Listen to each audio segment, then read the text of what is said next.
Hello and welcome. Before we get cracking on today's episode, which involves ships bore me. So, you know, it's wargaming. I haven't talked about wargaming in years. I really don't care about their games. I completely don't care about their games. But they're real shit, so we're going to talk about loot boxes. That bit I do know. I don't care about ships and tanks, really, unless they're Transformers, and they're boning. Before we crack on, though, I would just like to thank the ludicrous number of people who sent positive feedback in. Last week we talked about some of the hate mail I've received and some of the pushback my work has gotten over the years, and apropos of nothing, I don't think it was organised. I was under an avalanche for the week of nice messages. Lots of emails that got sent to me. Thank you. There were literally way too many to respond to, but I read all of them. I have never been the target of a love campaign before. Little bit different from the campaigns I'm used to being the target of, so that was a refreshing change of pace. Thank you so much. Seriously, that was just incredibly encouraging and just wonderful. Thank you so much. Now let's crack on with today's episode, which involves the company Wargaming, a company I've not talked about since 2017 because the fan base is fucking exhausting. Well, fingers crossed I don't talk to anyone who likes World of Warships today. That sounded very rude and dismissive. Justin, we can't, can you just mangle that into something that is funny and not just antagonistic? Please. The fan base is fucking exhausting. The fan base, fucking exhausting. Fucking exhausting. The last time I ever had to think about wargaming's nonsense was years and years and years ago. Back then, the peddler of World of Tanks and World of Warships was in hot water for behaving like a reactionary asset flipper and issuing spurious copyright takedown strikes in the wake of criticism regarding its monetization practices. The company genuinely believed way back in 2017 that issuing copyright strikes against members of its own community contributor program was a good idea. It's only fitting that once again we're talking about the company now because Wargaming's latest big mess once again revolves around community unrest and monetization. This time, however, Wargaming isn't shunning its community contributors, the community contributors are shunning Wargaming. As we should all have learned by now, no game company can seemingly resist the lure of exploitative monetization, and Wargaming is no stranger to taking the absolute piss with its line of purchasable selections. The free-to-play game has been accused for years of going pay to win, of obscuring unlockables to hide the true price of items, and of making its freemium experiences grindy, randomized, and thoroughly designed to swindle as much money out of people as possible. So pretty much like any free-to-play game these days. Or indeed video game, full stop. It seems this time, however, things have gone too far, and the community contributors for World of Warships have turned on the game with impressive gusto. As World of Warships did what any promising free-to-play game does and got worse and greedier with time, the fanbase has gotten increasingly ticked off. The grinding to earn things in-game has only gotten more drawn out and required more time utterly dedicated to playing. The quiet move toward placing items in loot boxes has gotten sneakier and more galling. Warships players have mostly been able to just buy or play for their unlocks in the past, but the increasing reliance on randomized unlocks has been noticeable and, like any in-game gambling, fucking disgusting. This was all brought to a head by the latest shitty stunt involving the long-awaited return of an old ship. The USS Missouri was a ship added to the game in 2016, but subsequently removed 2 years later for having a credit multiplier so broken it shat all over the in-game economy, which I like the idea of. I think all things in-game should be broken and ruin the economy, but game developers disagree. They shouted me out of that design school for suggesting it. I think economy should be broken broken. That's good game design. In the years since, Wargaming has had a stern talking to with the USS Missouri, and the ship promised it would never be naughty again. Wargaming, however, was naughty. Very, very naughty. Naughty in the I'm a humongous predatory bucket of shitting cocks sense. The Missouri was meant to be something that could be simply purchased if the player so desired. Kind of like how things are purchased in real life. You know, you give money to someone who has a thing, and then you can have the thing. This was quite literally advertised for the Missouri, but Wargaming decided to pull some bullshit and instead just kick the ship into its loot box system as if nobody would notice. Yeah, people noticed, and they weren't happy. After years of Wargaming's duplicitously exploitative behaviour, the quiet turning of the USS Missouri into a gambling prize was seen by many to be a bridge too far. In a huge move, active members of World of Warships' community contributor program have actually walked out, done with the game's increasingly aggressive monetization methods. Content creator Mighty Jingles is a YouTuber called Mighty Jingles, and I'm reaffirming the fact he's called Mighty Jingles because I just like saying Mighty Jingles. Anyway, Mighty Jingles was one such community contributor, but has since quit in protest, stating that he felt the relationship with Wargaming had been one-sided and toxic. In the last 3 years, and the last year in particular, this has become a toxic one-way relationship that I'm glad to put behind me, he said in an announcement. It hasn't been any one thing, but a continued demonstration of the contempt in which Wargaming holds for this program, the increasingly aggressive monetization and implementation of gambling mechanics into a game marketed to children as young as the age of 7,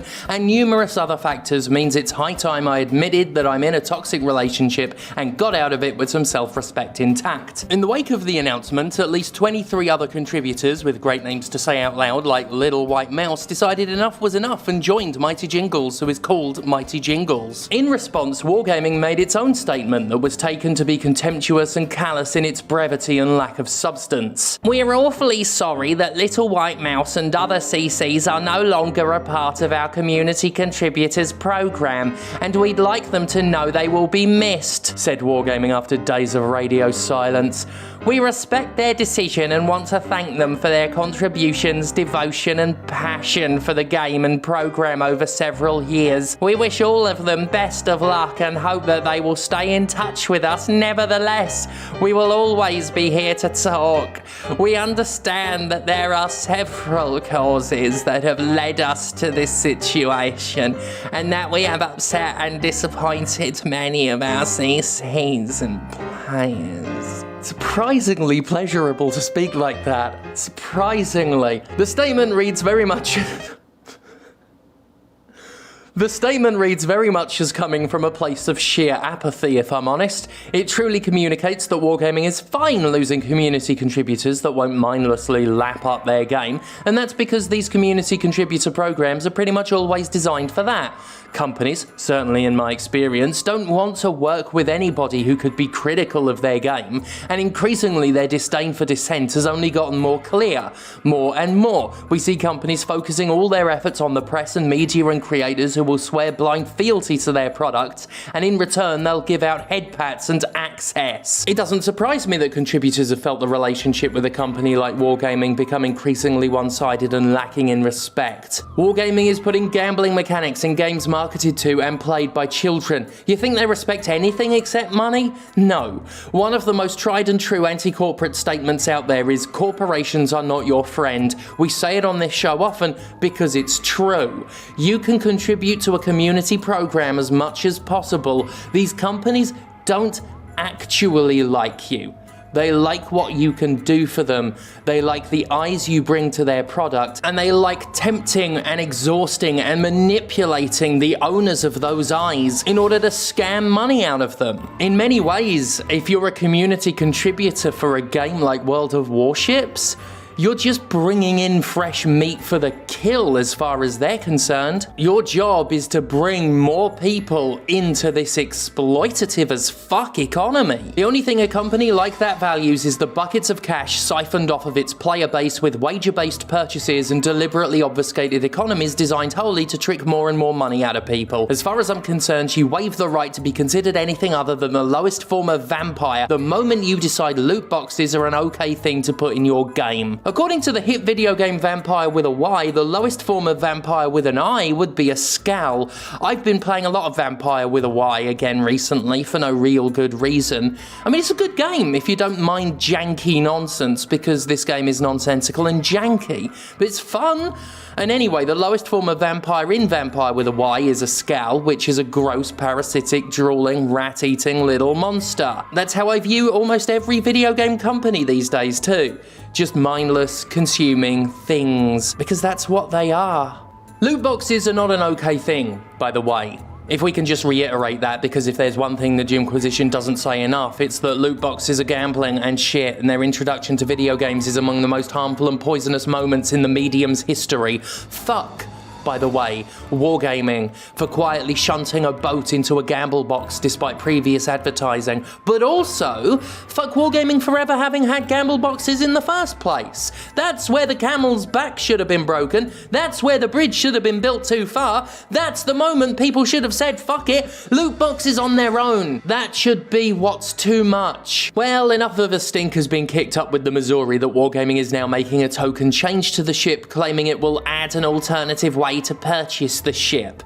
In truth, there's not much to this story that could be added to outside of basic restatement that loot boxes are fucking awful and the purveyors of them are outright scumbags. A worthy message to restate, of course, as evidenced by the fact I've restated it possibly hundreds of fucking times over the years. But more than that, it is nice to see that people are still capable of getting pissed off at these things, even if it takes a lot to break the camel's back anymore. Not since Star Wars Battlefront 2 do I feel we've seen anything close to a major microtransaction backlash, as over the years companies have made excellent strides in the normalizing of avaricious, manipulative economies. To see Wargaming, an organization that has a notoriously loyal as fuck fan base, land itself in hot water by taking things too far is, quite frankly, refreshing. Microtransactions have become so despicably normal in video games that they no longer raise eyebrows. Once upon a time, it would make news headlines the moment a game was confirmed to have any microtransactions. Nowadays, we get headlines if a game is confirmed to not have them. It's something so remarkable now and sadly plaudit-worthy.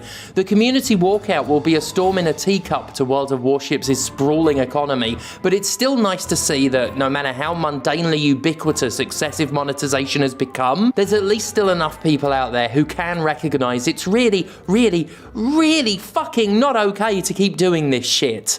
It just amazes me that the game industry will continually push limits in the way it does, where I remember, like I said, a game just having microtransactions would get headlines back in the day when they were new, when they were fresh.